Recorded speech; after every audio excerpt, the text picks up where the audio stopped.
There are two major schools of thought right now. One of these schools of thought is that coronavirus is going to be here for a long time. And there's definitely a risk of a second wave. We're starting to see the second wave in other countries like South Korea, who in the last 2 days have reported the most amount of cases they've seen in over a month. And they're just starting to open up. Schools are supposed to be opening up on Wednesday. So this gives a little room for concern. And that was the prevailing school of thought in the morning. We got the South Korea news, and the market opened up down. People were, last week, optimistic about reopening. And then this morning, they were pessimistic about reopening.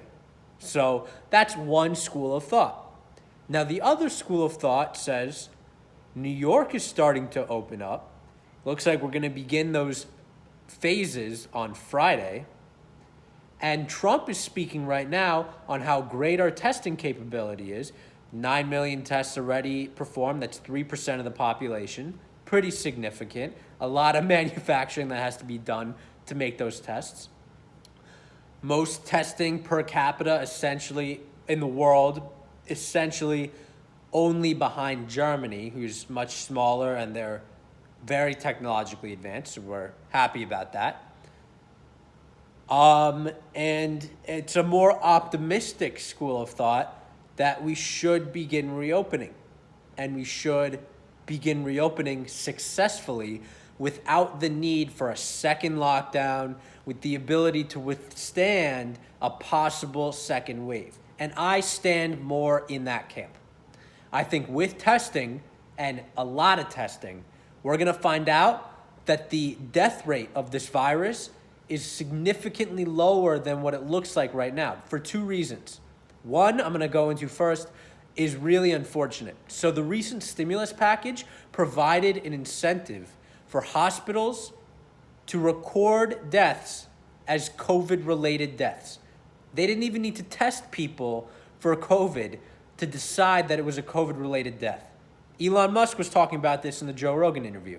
As long as you died of a symptom of coronavirus, one of which is weakness, and I don't know how you die without weakness, you can be registered as a COVID death.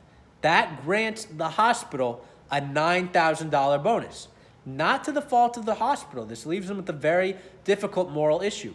People and the governments are telling them no elective surgeries. People are afraid to come in because of COVID-related issues, so they're having to lay off doctors. Does it make more sense for them to lay off the doctor or to get the grant just by checking a box saying COVID death? You know, unfortunate situations occur. They need to collect that money, and that may inflate the death rate. Who knows? Just a guess. But it seems like everyone believes that to be the case, including U.S. health officials. So we'll see if something can be done about that case. You know, putting them on a ventilator gets them over 30,000. So that's a concern. It was shown that of transit workers in New York, so these are people interfacing with the public, over 14% of them have tested positive for coronavirus antibodies, which means they've had coronavirus. However, most of these people didn't show symptoms and didn't die. So if we take the population of people who are most likely to be exposed to coronavirus, you know, a lot of them clearly had it. So it's definitely a contagious disease, but a very small percentage of them actually died. So when we increase the sample size to people who are exposed, who have been exposed, it seems like the death rate decreases significantly. And it decreases significantly to a point that doesn't warrant a lockdown. So it seems like, you know, obviously benefit of locking down is less spread. But there's a moral issue to be weighed here. Does the virus actually warrant the lockdown? Is the death rate high enough? Because the flu kills a lot of people, but it has a low death rate, percentage who die who have the virus. So we don't lock down for the flu. We don't lock down for the pneumonia, or we don't even ban smoking. Not even get into that, but the alcohol, like the cars. You know, you can Driving has a death rate. So it seems like the COVID death rate is not high enough to warrant a lockdown, which means we gotta unlock down and we should not get back into a lockdown. That said, this is a serious virus. The attention it's getting is good. We want a cure. We want a vaccine. We especially want testing. But it looks like now we have the testing. It looks like now we have a good cure. We've got remdesivir. We've got the hospital beds. We've got the ventilators. So it's time to open America up. And assuming America opens up, I am in the school of thought that America will not enter a second lockdown. So I'm optimistic not only that we're going to open up, but that we're going to open up successfully, get into summer vibes, realize the COVID death rate is a lot lower than it looks like right now, and things are going to be good. The recovery is going to be solid.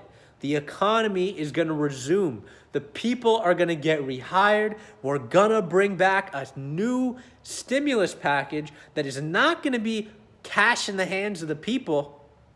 It's going to be an infrastructure package, bringing jobs into the United States, hiring the unemployed, improving our roads, building needed bridges, and making America great again.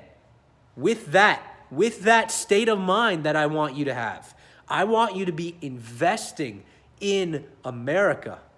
Own a piece of these great American companies that are hiring American workers, making great products, and are part of our domestic future. Buy American companies right now. Think long term. I'm getting a lot of calls about, do I buy the airlines? Do I buy the cruises? Sure, a little bit. 1, 2, 3, at most 5% of your portfolio. Look for things that you want long term. I would stay away from the airlines mostly just because I'm concerned about that area. It's very competitive, a lot of debt, not a lot of movement in the past several years. They make a lot of money on the revenue side, but they've got a lot of expenses. It's not my area. It's just not my area. Look for the future. Look for innovation. I would rather own Virgin Galactic, which is going to revolutionize the airline, the plane, rather, and then have their own airline, direct to consumer. It would be like if Boeing had their own airline. So that's my personal philosophy. Look into the future, decide what the future is going to look like, and own a piece of that.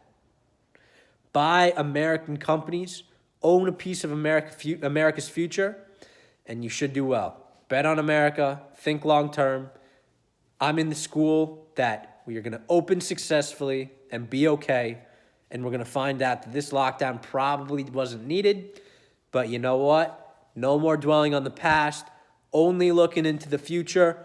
Own a piece of America, own some good American companies, and I'll see you tomorrow. Peace.